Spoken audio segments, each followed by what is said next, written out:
Hi every one. ഇന്ന് നമ്മൾ എടുക്കാൻ പോകുന്നത് ഫുഡ് ചെയിൻ, ഫുഡ് വെബ്, അതുപോലെ തന്നെ എക്കോളജിക്കൽ പിരമിഡ് തുടങ്ങിയ ടോപ്പിക്സ് ആണ്. ഓക്കെ, അപ്പോൾ അതിനു മുന്നേ നമുക്ക് എന്താണ് ഫുഡ് ചെയിൻസ് എന്ന് നമുക്ക് നോക്കാം. Plants by photosynthesis convert solar energy into protoplasm. അപ്പം നമുക്കറിയാം പ്ലാന്റ്സ് എന്നൊക്കെ പറഞ്ഞാൽ എന്താണ്, ഓട്ടോട്രോപ്പിക് ഓർഗാനിസംസ് ആണ് അല്ലേ. അപ്പോൾ അതുകൊണ്ട് തന്നെ അതിന് സണ്ണിൽ നിന്നുള്ള എനർജി ഡയറക്റ്റ് ആയിട്ട് കൺവേർട്ട് ചെയ്തിട്ട് കൺസ്യൂം ചെയ്യാൻ സാധിക്കും. ഓക്കെ, പിന്നെ എന്ത് സംഭവിക്കും, small herbivores consumes the vegetable matter and convert into animal matter. അപ്പോൾ സ്മോൾ ഹെർബിവോർസ് അല്ലെങ്കിൽ പ്രൈമറി കൺസ്യൂമേഴ്സ് എന്ന് പറഞ്ഞാൽ എന്താണ്, പ്രൊഡ്യൂസേഴ്സ് നിന്ന് കൺസ്യൂം ചെയ്യുന്നതാണ് നമ്മളെ എന്ത്, പ്രൈമറി പ്രൊഡ്യൂസേഴ്സിന് കൺസ്യൂം ചെയ്യുന്നതാണ് പ്രൈമറി കൺസ്യൂമേഴ്സ്. ഓക്കെ, അപ്പം അതാണ് സ്മോൾ ഹെർബിവോർസ്. ആൻഡ് ഈ സ്മോൾ ഹെർബിവോർസ് എന്താണ്, ഈ പ്ലാന്റ്സ് അല്ലെങ്കിൽ വെജിറ്റബിൾ മാറ്റർ യൂസ് ചെയ്തിട്ട് convert into animal matter ആയിട്ട് കൺവേർട്ട് ചെയ്യുന്നു. ഓക്കെ, എന്താണ് ഈ vegetable matter to animal matter എന്ന് പറഞ്ഞാൽ ഉദ്ദേശിക്കുന്നത്? കാര്യം നമുക്കറിയാം ഈ സെക്കൻഡറി കൺസ്യൂമേഴ്സ് എന്നൊക്കെ പറഞ്ഞാൽ എന്താണ്, ലാർജ് കാർണിവോർസ് ആണ് അല്ലേ. അപ്പോൾ ഈ ലാർജ് കാർണിവോർസിന് ഡയറക്റ്റ് ആയിട്ട് പ്ലാന്റ്സ് എന്നുള്ള എനർജി കൺസ്യൂം ചെയ്യാൻ സാധിക്കില്ല. എവിടെയും കണ്ടിട്ടുണ്ടോ നമ്മൾ ഈ സിംഹമോ കടുവയോ ഒക്കെ തന്നെ പുല്ല് തിന്നുന്നത് നമ്മൾ പഴഞ്ചൊല്ലായിട്ട് പറയുന്നുണ്ടെങ്കിലും അത് പ്രാക്ടിക്കലി ഫീസിബിൾ അല്ലാത്തൊരു കാര്യമാണെന്നുള്ളത് അറിഞ്ഞിരിക്കുക. അപ്പം ഈ ലാർജ് കാർണിവോഴ്സിന് എനർജി കൺസ്യൂം ചെയ്യണമെന്നുണ്ടെങ്കിൽ എന്ത് വേണം, പ്രൈമറി കൺസ്യൂമേഴ്സ് ആയ ഈ സ്മോൾ ഹെർബിവോർസ് ഉള്ള എനർജി യൂസ് ചെയ്തിട്ടാണ് ഇത് ലാർജ് കാർണിവോഴ്സ് നിലനിൽക്കുന്നത് എന്നുള്ളത് അറിഞ്ഞിരിക്കുക. ഓക്കെ, അപ്പോൾ ഈ ഒരു ഇൻ്റർമീഡിയറ്റ് ആയിട്ട് നിൽക്കുന്ന എന്താണ്, ഈ സ്മോൾ ഹെർബിവോർസ് ആണ്. കാരണം ഈ ഒരു പ്ലാന്റ്സ് എന്നുള്ള എനർജി സ്മോൾ ഹെർബിവോർസ് കൺസ്യൂം ചെയ്തിട്ട് ആ ഒരു എനർജിയാണ് എന്ത്, ലാർജ് കാർണിവോഴ്സിന് കിട്ടുന്നത് എന്നുള്ളത് അറിഞ്ഞിരിക്കുക. ഇനി എന്താണ് ഫുഡ് ചെയിൻ നമുക്ക് നോക്കാം. A food chain may be defined as the transfer of energy and nutrients through a series of organisms with the repeated process of eating and being eaten. അപ്പം ഫുഡ് ചെയിൻ എന്ന് പറഞ്ഞാൽ basically എന്താണ്, എനർജീൻ്റെ transfer ആണ്, എനർജീൻ്റെയും ന്യൂട്രിയൻസിൻ്റെയും transfer ആണ്. എങ്ങനെ, ഓർഗാനിസത്തിലൂടെ പല ലെവൽസിലേക്കുള്ളത്. Okay, in an ecosystem all the organism are linked together with another by food relationship. അപ്പം ഒരു എക്കോസിസ്റ്റത്തിനെ സംബന്ധിച്ചിടത്തോളം എല്ലാ ഓർഗാനിസമും അല്ലെങ്കിൽ എല്ലാ ജീവജാലങ്ങളും മറ്റൊരു ജീവജാലകമായിട്ട് ഒരു റിലേഷൻഷിപ്പ് ഉണ്ടാവും, എസ്പെഷ്യലി ഫുഡ് റിലേഷൻഷിപ്പ്. കാര്യം അതുകൊണ്ടാണ് പറയുന്നത്, സപ്പോസ് ഒരു ഓർഗാനിസം അല്ലെങ്കിൽ ഒരു സ്പീഷീസ് എക്സ്റ്റിൻറ്റ് ആയി പോയാൽ അതിനെ ഡിപ്പെൻഡ് ചെയ്ത് ജീവിക്കുന്ന പല സ്പീഷീസിൻ്റെയും എക്സ്റ്റിൻഷന് കാരണമാകുന്നു എന്നുള്ളത്. കാര്യം ആ ഒരു ഡിപ്പെൻഡൻസി ഉള്ളത് കൊണ്ടാണെന്നുള്ളത് അറിഞ്ഞിരിക്കാം. ഇനി each organism living or dead is potential food for some other organism.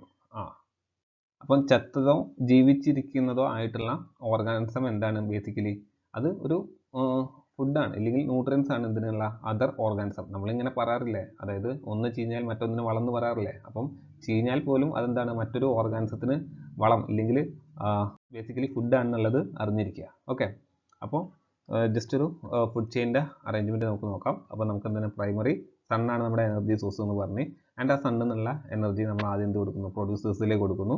And ആ പ്രൊഡ്യൂസേഴ്സിൽ നിന്ന് നമ്മുടെ പ്രൈമറി കൺസ്യൂമേഴ്സായ ഡിയേഴ്സിലേക്കും മൗസിലേക്കൊക്കെ എത്തുന്നു. ദെൻ അതെന്ത് ചെയ്യുന്നു, സെക്കൻഡറി കൺസ്യൂമേഴ്സായ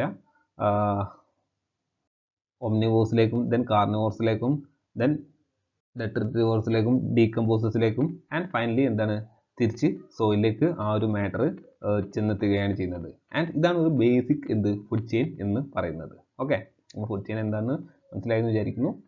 നെക്സ്റ്റ് നമുക്ക് നോക്കേണ്ടത് ഫുഡ് വെബ് എന്താണെന്നുള്ളതാണ്. ഓക്കെ, അതിനു മുന്നേ ഈ നമ്മളിപ്പം പഠിച്ച ഫുഡ് ചെയിൻ എന്ന് പറഞ്ഞത് ലാൻഡിൽ മാത്രമല്ല ഉണ്ടാകുക എന്നുള്ളത് അറിഞ്ഞിരിക്കുക, മറൈനിലും ഉണ്ടാകും എന്നുള്ളത് അറിയാം. ഓക്കെ, അപ്പം കരയിലും കടലിലും ഉണ്ടാകും എന്നുള്ളത് മനസ്സിലാക്കുക. ഓക്കെ, അപ്പോൾ അത് നമുക്ക് ജസ്റ്റ് ഒന്ന് കമ്പയർ ചെയ്ത് നോക്കാം. ലാൻഡിൽ അല്ലെങ്കിൽ ടെറസ്ട്രിയലിൽ എങ്ങനെയാണ് ഫുഡ് ചെയിൻ്റെ ഓപ്പറേഷൻ എന്നുള്ളത് നമുക്ക് നോക്കാം. പ്ലാന്റ് ഉണ്ടാകും, ഹെർബിവോർസ് ഉണ്ടാകും, പിന്നെ ഡിഫറെൻറ്റ് കൺസ്യൂമേഴ്സ് ഉണ്ടാകും. Okay, consumers means secondary consumers. Carnivores ആയിട്ട് റാറ്റ് ഉണ്ടാകും, റാറ്റിന് എന്ത് ഉണ്ടാകും, സ്നേക്ക് ഉണ്ടാകും, സ്നേക്കിന് ഈഗിൾ ഉണ്ടാകും കൺസ്യൂം ചെയ്യാൻ. ഓക്കെ, അപ്പോൾ ഈ ഒരു രീതിയിൽ ഡിഫറെൻറ്റ് ഈ സെക്കൻഡറി കൺസ്യൂമേഴ്സിൻ്റെ തന്നെ നമുക്ക് പല ലെവൽസിലായിട്ട് ഡിവൈഡ് ചെയ്യാൻ പറ്റും. ഓക്കെ, ഇതിപ്പം നമുക്ക് എല്ലാവർക്കും നല്ല ഫെമിലർ ആയിരിക്കും എന്ത്, ടെറസ്ട്രിയൽ ഫുഡ് ചെയിൻ. പക്ഷേ പലർക്കും അറിയാത്തത് ഈ ഒരു മറൈൻ ഫുഡ് ചെയിൻ ആയിരിക്കും. അപ്പോൾ അറിഞ്ഞിരിക്കുക മറൈനിലും എന്താണ് ഈ ഒരു രീതിയിൽ ഫുഡ് ചെയിൻ എക്സിസ്റ്റ് ചെയ്യുന്നുണ്ടെന്നുള്ളത് അറിഞ്ഞിരിക്കുക. ഓക്കെ, അപ്പോൾ അതിൻ്റെ പ്രൈമറി പ്രൊഡ്യൂസേഴ്സ് എന്ന് പറഞ്ഞാൽ എന്താണ്, ഫൈറ്റോ പ്ലാങ്ക്ടൺ ആണ് എന്നുള്ളത് അറിഞ്ഞിരിക്കുക. ദെൻ സൂ പ്ലാങ്ക്ടൺ, കാർണിവോഴ്സ് ആയിട്ട് ഡിഫറെൻറ്റ് സ്പീഷീസ് ഉണ്ടെന്നുള്ളതും കൂടി അറിഞ്ഞിരിക്കുക. ഓക്കെ, ഇനി നമുക്ക് ഫുഡ് വെബിലേക്ക് മടങ്ങി വരാം. എന്താണ് ഫുഡ് വെബ് എന്നുള്ളത് നമുക്ക് നോക്കാം. the food relationship between various organisms is being depicted by linking all the possible prey and predators of different food level. അപ്പം ഞാൻ നേരത്തെ പറഞ്ഞു ഒരു ഫുഡ് റിലേഷൻഷിപ്പ് ഉണ്ടെന്നുള്ളത് അല്ലേ. ആൻഡ് ആ ഒരു ഫുഡ് റിലേഷൻഷിപ്പ് നമുക്ക് ഐഡൻറ്റിഫൈ ചെയ്യാൻ എന്താ ചെയ്യേണ്ടത്? ആ ഒരു പ്രേനും പ്രിഡേറ്റേഴ്സിനും തമ്മിൽ ലിങ്ക് ചെയ്താൽ മതി, പല ഡിഫറെൻറ്റ് ലെവലിലുള്ളതും. Okay. In an ecosystem linking of feeding habit relationship will provide a food web or interlocking pattern of several interlinked food chains is termed as food web. അപ്പം ഫുഡ് വെബ് എന്താണെന്ന് പറഞ്ഞാൽ basically എന്താണ്? Interlinked food ചെയിനെയാണ് നമ്മൾ എന്ത് പറയുന്നത്? Food web എന്ന് പറയുന്നത്. Okay. അപ്പം ഇന്റർലിങ്ക്ഡ് ഫുഡ് ചെയിൻ. അപ്പോൾ എന്താണ് ഇന്റർലിങ്ക്ഡ് ഫുഡ് ചെയിനും ഫുഡ് വെബും എന്താണെന്നുള്ളത് നമുക്ക് നോക്കാം. അപ്പം ഫുഡ് ചെയിൻ്റെ ഒരു വേണമെന്നുണ്ടെങ്കിൽ ഫുഡ് വെബ് എന്ന് പറഞ്ഞാൽ ഫുഡ് ചെയിൻ എന്ന് പറഞ്ഞാൽ നമുക്ക് എന്ത് പറയാം? ഫുഡ് വെബിൻ്റെ ഒരു സബ് കാറ്റഗറി ആയിട്ട് വേണമെങ്കിൽ നമുക്ക് കരുതാം. ഇനി നമുക്ക് ഒരു ഫുഡ് വെബും ഫുഡ് ചെയിനും എന്താണെന്നുള്ളത് നമുക്ക് ഐഡൻറ്റിഫൈ ചെയ്യാം. സോ ഒരു ഫുഡ് വെബിൽ എന്ന് പറഞ്ഞാൽ നമ്മൾ ഫുഡ് ചെയിനിൽ പറഞ്ഞാൽ എന്താണ്? ഒരൊറ്റ പ്രൈക്ക് ഒരൊറ്റ പ്രിഡേറ്റർ ആയിരുന്നു, അല്ലെങ്കിൽ ഒരു സിംഗിൾ പ്രൈക്ക് ഒരു സിംഗിൾ പ്രിഡേറ്റർ, ആ ഒരു രീതിയിലായിരുന്നു നമ്മൾ ഫുഡ് ചെയിനിൽ പറഞ്ഞത്. എന്നാൽ ഫുഡ് വെബ് ആകുമ്പോൾ എന്താ സംഭവിക്കുക? അത് കുറച്ചുകൂടെ പ്രാക്ടിക്കലാണ്. കാര്യം നിങ്ങൾക്കറിയാം, ഇവിടെ എന്താണ്? ഇവിടെ റാബിറ്റ്സ് ഉണ്ട് അല്ലേ. പ്ലാന്റ്സ് എന്ന് പറഞ്ഞാൽ നമ്മുടെ പ്രൈമറി പ്രൊഡ്യൂസേഴ്സ്, അതുപോലെ പ്രൈമറി കൺസ്യൂമേഴ്സ് ആണ് നിങ്ങൾക്ക് ഇവിടെ കാണുന്ന rabbit, squirrels, mice, seating birds തുടങ്ങിയ എല്ലാം തന്നെ അല്ലേ. പക്ഷെ നമുക്കറിയാവുന്ന കാര്യം തന്നെയാണ്, ഈ റാബിറ്റ്സിനെ കൺസ്യൂം ചെയ്യുന്നത് ഫോക്സ്, കുറുക്കന്മാർ കൺസ്യൂം ചെയ്യും. അതേപോലെ തന്നെ എന്താണ്, ഔൾസും കൺസ്യൂം ചെയ്യും അല്ലേ. അപ്പോൾ അത് നമുക്കറിയാം.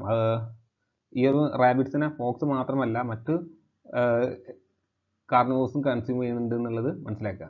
ഓക്കെ. അപ്പോൾ അതേപോലെ തന്നെയാണ് ഈ മൈസിൻ്റെ കേസിലും. മൈസിന് എന്താണ്? ഫോക്സ് കൺസ്യൂം ചെയ്യുന്നുണ്ട്, അതുപോലെ തന്നെ സ്നേക്സ് കൺസ്യൂം ചെയ്യും, അതുപോലെ തന്നെ ഔൾസ് കൺസ്യൂം ചെയ്യും. അങ്ങനെ ഒരു പ്രൈമറി പ്രൊഡ്യൂസേഴ്സിന് തന്നെ പല സെക്കൻഡറി കൺസ്യൂമേഴ്സ് കൺസ്യൂം ചെയ്യുന്നുണ്ട്. ഓക്കെ. ഒരു പ്രൈമറി കൺസ്യൂമേഴ്സിന് തന്നെ ഡിഫറെൻറ്റ് അല്ലെങ്കിൽ പലതരം സെക്കൻഡറി കൺസ്യൂമേഴ്സ് കൺസ്യൂം ചെയ്യുന്നുണ്ട് അല്ലേ. അത് നിങ്ങൾക്ക് ഇവിടുത്തെ ഈ ഒരു ഫിഗർ നോക്കിയാൽ തന്നെ മനസ്സിലാകും. അപ്പം ഈ ഒരു ഫിഗറിലൂടെ തന്നെ എക്സാക്ട്ലി നമുക്ക് എന്താണ് ഫുഡ് വെബ് എന്താണെന്ന് മനസ്സിലാക്കാം. ഓക്കെ. അപ്പോൾ ഒരു സെവറൽ ഇന്റർലിങ്ക്ഡ് ഫുഡ് ചെയിനാണ് നമ്മൾ എന്ത് പറയുന്നത്? ഫുഡ് വെബ് എന്ന് പറയുന്നത്. ഓക്കെ. അപ്പോൾ അത് മനസ്സിലായെന്ന് വിചാരിക്കുന്നു. സോ നമുക്ക് നെക്സ്റ്റ് ടോപ്പിക്കിലേക്ക് കിടക്കാം. Ecological pyramids. അപ്പോൾ എന്താണ് എക്കോളജിക്കൽ പിരമിഡ് എന്ന് നമുക്ക് നോക്കാം.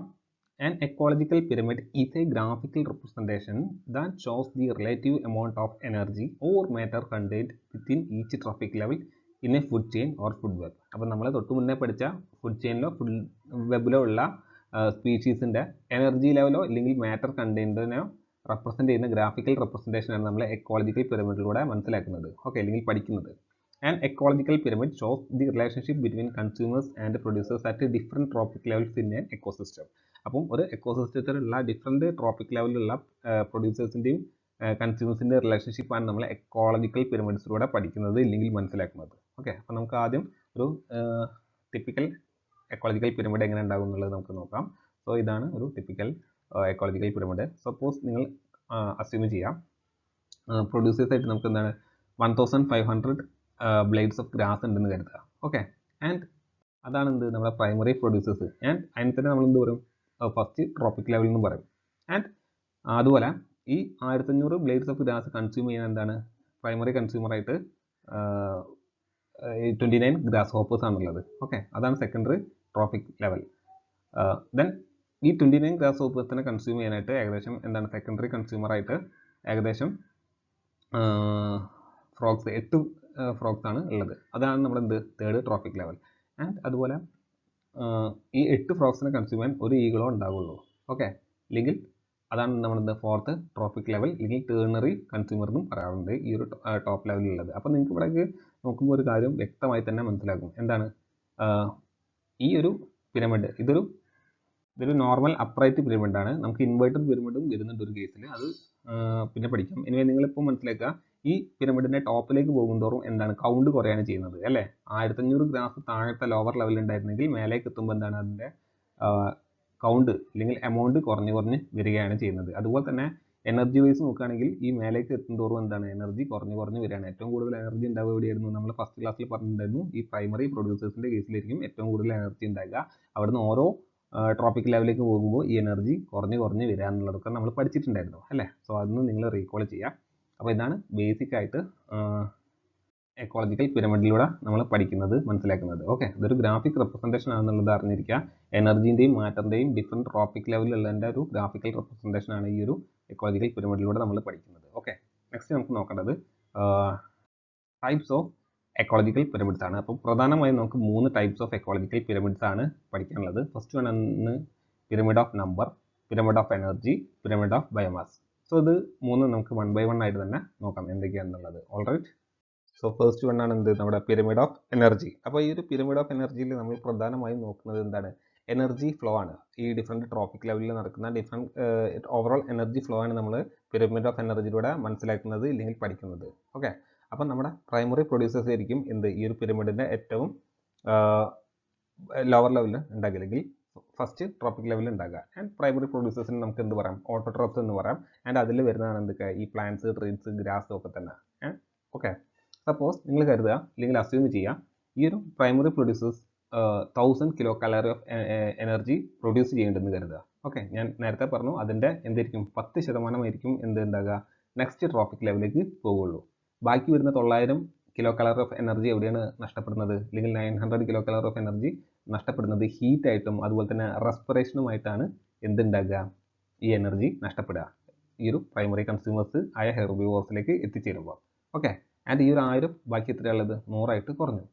ആൻഡ് ഈ ഒരു 100 അതിൻ്റെ തേർഡ് ട്രോപ്പിക് ലെവൽ അല്ലെങ്കിൽ സെക്കൻഡറി കൺസ്യൂമേഴ്സിലേക്ക് എത്തുമ്പോൾ എന്ത് ചെയ്യും, വീണ്ടും 10% കുറഞ്ഞ് 10 കിലോ കലോറി ആയിട്ട് എത്തിച്ചേരും. ഓക്കെ, അപ്പോൾ ഈ ഒരു 100ന്ന് 10 ആയി കുറഞ്ഞ് അല്ലേ, അപ്പം ബാക്കി 90 കിലോ കലോറി ഓഫ് എനർജിയുടെ പോയി, അത് ഹീറ്റായിട്ടും ഈ ഒരു പ്രൈമറി കൺസ്യൂമേഴ്സ് ഹീറ്റായിട്ടും അതുപോലെ തന്നെ റെസ്പിറേഷനും അതുപോലെ തന്നെ മെറ്റബോളിക് ആക്ടിവിറ്റീസിനൊക്കെ ആയിട്ട് കൺസ്യൂം ചെയ്ത് പോയി. അപ്പം ഹയർ ട്രോപ്പിക് ലെവലിൽ എത്തിയപ്പോഴത്തേക്ക് എത്ര എനർജി വളരെയധികം കുറഞ്ഞു. സോ നമുക്ക് എന്ത് പറയാം, എനർജി മാക്സിമം എവിടെ ആയിരിക്കും, ഈ ഒരു ലോവർ ട്രോപ്പിക് ലെവലിലായിരിക്കും ഉണ്ടാകുക എന്നുള്ളത് അറിഞ്ഞിരിക്കുക. ആൻഡ് ടോപ്പിലിരിക്കും എന്ത്, എനർജി മിനിമവും. ഓക്കെ, ആൻഡ് അങ്ങനെ നമുക്ക് ഈ ഒരു എനർജിയെ ബേസ് ചെയ്തിട്ട് ഒരു ഗ്രാഫ് വരച്ചാൽ ഏകദേശം നമുക്കൊരു പിരമിഡ്, ഒരു അപ്രൈറ്റ് അല്ലെങ്കിൽ വേർട്ടിക്കൽ പിരമിഡ് ആയിട്ട് കിട്ടും. ഓൾറൈറ്റ്, സോ സെക്കൻഡ് ആണ് നമുക്ക് പഠിക്കാനുള്ളത് പിരമിഡ് ഓഫ് നമ്പേഴ്സ്. അപ്പോൾ ഈ ഒരു പിരമിഡ് ഓഫ് നമ്പേഴ്സിൽ എന്തൊക്കെയാണെന്ന് വെച്ചാൽ population of shows the population of organisms in each tropic level. അപ്പോൾ നമുക്ക് ഓരോ ട്രോപ്പിക് ലെവലിലെയും ഉള്ള പോപ്പുലേഷനെ നമുക്ക് മനസ്സിലാക്കാൻ സാധിക്കും ഈ ഒരു പിരമിഡ് ഓഫ് നമ്പേഴ്സിലൂടെ. ഓക്കെ, അപ്പോൾ നമുക്കറിയാം ഫസ്റ്റ് ട്രോപ്പിക് ലെവൽ എന്ന് പറഞ്ഞാൽ എന്തായിരിക്കും, പ്രൈമറി പ്രൊഡ്യൂസേഴ്സ് ആയ പ്ലാന്റ്സും ട്രീസും ഒക്കെ തന്നെയായിരിക്കും. അവിടെ ആയിരിക്കും എന്തുണ്ടാകുക, ഏറ്റവും കൂടുതൽ നമ്പേഴ്സ് ഉണ്ടാകുക. ഓക്കെ, എണ്ണം കൂടുതൽ ഉണ്ടാവുക ഈ ഒരു പ്രൈമറി പ്രൊഡ്യൂസേഴ്സിലായിരിക്കും ഉണ്ടാകുക എന്നുള്ളത് അറിഞ്ഞിരിക്കുക. ആൻഡ് നമ്മുടെ ട്രോപ്പിക് ലെവൽ 2 അല്ലെങ്കിൽ സെക്കൻഡറി ട്രോപ്പിക് ലെവലിലേക്ക് എത്തുമ്പോൾ എന്ത് സംഭവിക്കും, അല്ലെങ്കിൽ പ്രൈമറി കൺസ്യൂമേഴ്സിലേക്ക് എത്തുമ്പോൾ ആ ഒരു കൗണ്ട് കുറയും. ഓക്കെ, ആൻഡ് വീണ്ടും അടുത്ത ട്രോപ്പിക് ലെവലിലേക്ക് പോകുമ്പോൾ എന്ത് സംഭവിക്കും, സെക്കൻഡറി കൺസ്യൂമേഴ്സ് ഇല്ലെങ്കിൽ കാർണിവോർസിൻ്റെ അടുത്തേക്ക് എത്തുമ്പോഴത്തേക്ക് എന്ത് സംഭവിക്കും, വീണ്ടും നമ്പർ കുറയും. ഓക്കെ, ഇവിടെ 2-3 അല്ലെന്ന് വിചാരിക്കരുത്, സംഭവം നിങ്ങൾ മനസ്സിലാക്കുക, ഇതിൻ്റെ കൗണ്ട് വളരെയധികം കുറയും എന്നുള്ളത്.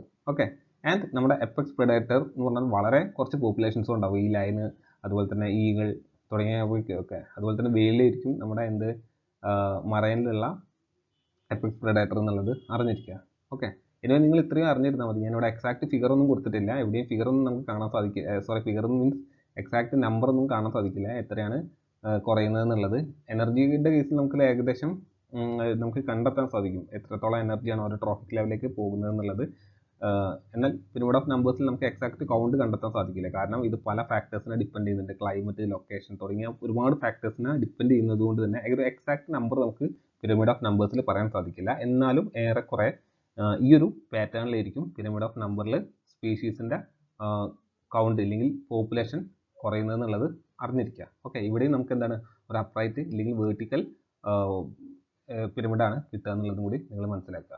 ഓക്കെ, അപ്പം മേലേക്ക് പോകുന്തോറും എന്താണ്, കൗണ്ട് വളരെ വളരെ കുറഞ്ഞ് വരികയാണ് ചെയ്യുക എന്നുള്ളത് മനസ്സിലാക്കുക. ഓൾറൈറ്റ്, ആൻഡ് ഫൈനലി നമുക്ക് നോക്കാനുള്ളത് പിരമിഡ് ഓഫ് ബയോമാസ് ആണ്. ഓക്കെ, എത്രത്തോളം മാസാണ് ഓരോ ട്രോപ്പിക് ലെവലിലും ഉള്ളത് എന്നുള്ളതിൻ്റെ ഒരു ഗ്രാഫിക്കൽ റെപ്രസെൻറ്റേഷൻ ആണ് എന്ത്, പിരമിഡ് ഓഫ് ബയോമാസിലൂടെ നമുക്ക് മനസ്സിലാക്കാൻ അല്ലെങ്കിൽ പഠിക്കാൻ സാധിക്കുന്നത്. അപ്പം നമുക്ക് ആദ്യം ടെറസ്ട്രിയൽ പിരമിഡ് ഓഫ് ബയോമാസ് പരിശോധിക്കാം. അപ്പം നിങ്ങൾക്ക് ഇവിടെ കാണാം പ്രൈമറി പ്രൊഡ്യൂസേഴ്സിൻ്റെ എന്താണ്, അവിടെ മാസ് കൂടുതലായിരിക്കും, 1000 കിലോഗ്രാം ആയിരിക്കും. ആൻഡ് അത് പ്രൈമറി കൺസ്യൂമേഴ്സിലേക്ക് എത്തുമ്പോഴത്തേക്ക് എന്താകും, അത് 100 കിലോഗ്രാം ആയിട്ട് കുറയും. ആൻഡ് അത് സെക്കൻഡറി കൺസ്യൂമേഴ്സിലേക്ക് എത്തുമ്പോഴത്തേക്കും എന്താണ് വീണ്ടും ആ ഒരു മാസ് കുറഞ്ഞു വരികയാണ് ചെയ്യുന്നത്. ഓക്കെ, എന്നാൽ ഇതിൻ്റെ നേരെ ഓപ്പോസിറ്റാണ് ഏകദേശം അക്വാട്ടിക് പിരമിഡ് ഓഫ് ബയോമാസിൽ വരുന്നത്. അവിടെ പ്രൈമറി പ്രൊഡ്യൂസേഴ്സായ ഫൈറ്റോ പ്ലാങ്ക്ടണിൽ എന്താണ് 2 gram per meter square ആയിരിക്കും അതിൻ്റെ ഒരു മാസ് വരുന്നത്. ഇതൊന്നും എക്സാക്ട് ഫിഗർ അല്ല, ഏറെക്കുറെ നമ്മളൊരു ആവറേജ് ഫിഗറാണ് നമ്മളിവിടെ പറയുന്നത്. കാര്യം ഈ ഒരു എക്കോട്ടിക് എക്കോസിസ്റ്റത്തിലുള്ള ഈ പറഞ്ഞതിൻ്റെ സ്പീഷീസിൻ്റെ ഒക്കെ തന്നെ മാസ് കാൽക്കുലേറ്റ് ചെയ്യുന്ന പറഞ്ഞാൽ വളരെ ഡിഫിക്കൽട്ട് ആയിട്ടുള്ളൊരു കാര്യമാണ്. അതുകൊണ്ട് തന്നെ ഒരു ആവറേജ് വാല്യൂ വെച്ചിട്ടാണ് നമ്മളിപ്പം പറയുന്നത്. എനിവേ ഈ ഒരു എക്കോട്ടിക് എക്കോസിസ്റ്റത്തിലുള്ള പിരമിഡ് ഓഫ് ബയോമാസിൻ്റെ ട്രെൻഡ് അല്ലെങ്കിൽ പ്രൊഫൈൽ ഇൻവേർട്ടഡ് ആയിരിക്കും എന്നുള്ളത് അറിഞ്ഞിരിക്കുക. ഓക്കെ, ഓരോ ട്രോഫിക് ലെവലിലേക്കും അല്ലെങ്കിൽ ഹയർ ലെവലിലേക്ക് പോകും തോറും അതിൻ്റെ മാസ് കൂടി വരികയാണ് ചെയ്യുന്നത്. ഓക്കെ, സ്മോൾ ഫിഷിൻ്റെ ദെൻ സൂപ്ലാങ്ക്ടണിലേക്ക് എത്തുമ്പോൾ എന്താണ് കുറച്ചുകൂടെ മാസ് കൂടി 4 gram per meter square ആയി, ദെൻ 8 ആയി, ദെൻ 12 ആയി. ഓക്കെ, അപ്പോൾ ഈ ഒരു രീതിയിലാണ് നമ്മൾ അക്വാട്ടിക് എക്കോസിസ്റ്റത്തിൽ എന്ത് വരുന്നത്, പിരമിഡ് ഓഫ് ബയോമാസിൻ്റെ പ്രൊഫൈൽ അല്ലെങ്കിൽ ഷേപ്പ് വരുന്നത് എന്നുള്ള മനസ്സിലാക്കിക്കൊള്ളുക. അപ്പം ഈ ഒരു അക്വാട്ടിക് എക്കോസിസ്റ്റത്തിൻ്റെ പിരമിഡ് ഓഫ് ബയോമാസ് എന്താണ് ഇൻവേർട്ടഡ് ആയിട്ടായിരിക്കും വരിക എന്നുള്ളത് മനസ്സിലാക്കുക. ഓൾ റൈറ്റ്, സോ ഫൈനലി നമുക്ക് ഇന്നത്തെ ക്ലാസ്സിൽ എടുക്കാനുള്ള ലാസ്റ്റത്തെ ടോപ്പിക്കാണ് എക്കോളജിക്കൽ സക്സഷൻ. ഓക്കെ, അപ്പോൾ എന്താണ് എക്കോളജിക്കൽ സക്സഷൻ എന്ന് നമുക്ക് നോക്കാം. It is defined as a change in community in which new populations of organism gradually replace existing one. അപ്പോൾ എക്കോളജിക്കൽ സക്സഷൻ എന്ന് പറഞ്ഞാൽ പ്രധാനമായും ഒരു കമ്മ്യൂണിറ്റിയിൽ ഉണ്ടാകുന്ന ചേഞ്ചാണ്. എന്ത് ചേഞ്ചാണ്? New population of organism gradually replacing existing one. അപ്പോൾ ഒരു പെട്ടെന്ന് പുതിയൊരു സ്പീഷീസ് ഓഫ് ഓർഗാനിസം ആ ഒരു പെർട്ടിക്കുലർ കമ്മ്യൂണിറ്റിയിലേക്ക് വരികയാണ് ചെയ്യുന്നത്. റീപ്ലേസിങ് എക്സിസ്റ്റിംഗ് വൺ, നിലവിലുള്ള കുറച്ച് സ്പീഷീസിനെ മാറ്റിയിട്ട് പുതിയൊരു ഓർഗാനിസം വരുന്നതാണ്. അപ്പോൾ ഇത് പ്രധാനമായും 2 രീതിയിലാണ് ഈ ഒരു എക്കോളജിക്കൽ സക്സഷൻ ഉണ്ടാകുന്നത് എന്നുള്ളത് മനസ്സിലാക്കുക. പ്രൈമറി സക്സഷനും ഉണ്ട്, അതുപോലെ തന്നെ സെക്കൻഡറി സക്സഷനും ഉണ്ട്. ഓക്കെ, അപ്പോൾ എങ്ങനെയാണ് പ്രൈമറി സക്സഷനിലൂടെ ഈ ഒരു പുതിയ ഓർഗാനിസം പഴയനെ റീപ്ലേസ് ചെയ്തുകൊണ്ട് വരുന്നത് എന്നുള്ളത് നമുക്ക് നോക്കാം. Occurs where there is no soil. Okay, അപ്പോൾ സോയിൽ ഇല്ലാത്ത സ്ഥലങ്ങളിലാണ് പ്രധാനമായും പ്രൈമറി സക്സഷൻ ഉണ്ടാകുന്നത് എന്നുള്ളത് അറിഞ്ഞിരിക്കുക. അപ്പോൾ അതിനൊരു എക്സാമ്പിൾ ആണ് എന്ത്, after a volcanic eruption or glacial retreat. Okay, ഈ ഒരു ഗ്ലാഷ്യൽ റീട്രീറ്റ് എന്ന് പറഞ്ഞാൽ ഈ ഒരു ഐസ് അക്യുമുലേറ്റ് ചെയ്യുന്നത് എന്നുള്ളത് അറിഞ്ഞിരിക്കുക. അപ്പോൾ എങ്ങനെയാണ് ഒരു വോൾക്കാനിക് ഇറപ്ഷനിലൂടെ പ്രൈമറി സക്സഷൻ ഉണ്ടാകുന്നത് അല്ലെങ്കിൽ ഒരു എക്കോളജിക്കൽ സക്സഷൻ ഉണ്ടാകുന്നത്? കാര്യം നമുക്കറിയാം വോൾക്കാനിക് ഇറപ്ഷൻസിൽ എന്താണ് ലാവ അല്ലെങ്കിൽ ആ മാറ്ററൊക്കെ എന്താണ് എർത്തിൽ സ്പ്ലിറ്റ് ചെയ്യും അല്ലേ, അല്ലെങ്കിൽ എർത്തിലേക്ക് ഡിസ്ചാർജ് ചെയ്യും. അപ്പോൾ നമുക്കറിയാം ആ ഒരു പർട്ടിക്കുലർ ഡിസ്ചാർജ് ചെയ്തതിൽ മാറ്ററിൽ എന്താണ് കുറേ കഴിഞ്ഞാൽ ലിവിങ് ഓർഗാനിസംസ് വളരും. ഓക്കെ, അപ്പോൾ അതാണ് പ്രൈമറി സക്സഷൻ. ഇനി സെക്കൻഡറി സക്സഷൻ എന്താണെന്ന് നോക്കാം. Community development in the areas that were previously occupied by another community. It occurs after a disturbance. അപ്പോൾ സെക്കൻഡറി സക്സഷൻ എന്ന് പറഞ്ഞാൽ പ്രീവിയസ്ലി ഒക്യുപ്പൈ ചെയ്തിരിക്കുന്ന ഒരു കമ്മ്യൂണിറ്റി ഉണ്ടായിരുന്നു ആൻഡ് ആ ഒരു കമ്മ്യൂണിറ്റിയെ ഡിസ്റ്റർബ് ചെയ്തുകൊണ്ട് പുതിയൊരു കമ്മ്യൂണിറ്റി വരികയാണ്. അതെങ്ങനെയാണെന്നുള്ള ഒരു എക്സാമ്പിൾ നമുക്ക് നോക്കാം. Loss of trees after disease, fire or wind, deforestation. അപ്പോൾ നമുക്കറിയാം പല രോഗങ്ങൾ വന്നാൽ എന്തായിരിക്കും ആ ഒരു പർട്ടിക്കുലർ സ്പീഷീസിലുള്ള പ്ലാന്റ്സ് അല്ലെങ്കിൽ ഗ്രാസ് ഒക്കെ തന്നെ പ്ലാന്റ്സും ട്രീസൊക്കെ നശിച്ചു പോകുമെങ്കിലും മറ്റ് ആ ഒരു ഡിസീസ് എഫക്ട് ചെയ്യാത്ത എന്തായിരിക്കും പ്ലാന്റ്സും ട്രീസൊക്കെ ആ ഒരു ലൊക്കാലിറ്റിയിൽ വളരാൻ ചാൻസ് ഉണ്ട്. എന്നാൽ ഒരു ഫയറൊക്കെ വന്നാൽ കംപ്ലീറ്റ് സ്പീഷീസും നശിക്കും. എന്നാലും കുറച്ച് കഴിഞ്ഞാൽ ഫയറൊക്കെ നശിച്ച് കുറച്ച് കഴിഞ്ഞാൽ എന്താണ് തിരിച്ച് ആ ഒരു ഏരിയ കവർ ചെയ്തുകൊണ്ട് തന്നെ ട്രീസും അല്ലെങ്കിൽ പ്ലാന്റ്സ് ഒക്കെ വളർന്നു വരും അല്ലേ. നമുക്കറിയുന്ന കാര്യം തന്നെയാണ് ഈ ഡീഫോറസ്റ്റേഷനും അത് തന്നെയാണ്. നമുക്ക് എന്താണ് മരങ്ങളൊക്കെ വെട്ടിയാലും കുറച്ച് കഴിഞ്ഞാൽ ആ മരങ്ങളുടെ സ്ഥാനത്ത് എന്താണ് പുതിയ മരങ്ങൾ വളർന്നു വരും അല്ലേ. അപ്പോൾ ഇത്രയാണ് നമ്മളിന്ന് പ്രധാനമായും എടുക്കുന്നത്. സോ എല്ലാവർക്കും മനസ്സിലായെന്ന് വിചാരിക്കുന്നു. അപ്പോൾ നമുക്ക് നെക്സ്റ്റ് ക്ലാസ്സിൽ കാണുന്നത് വരെ എല്ലാവർക്കും ഗുഡ് ബൈ, താങ്ക് യു.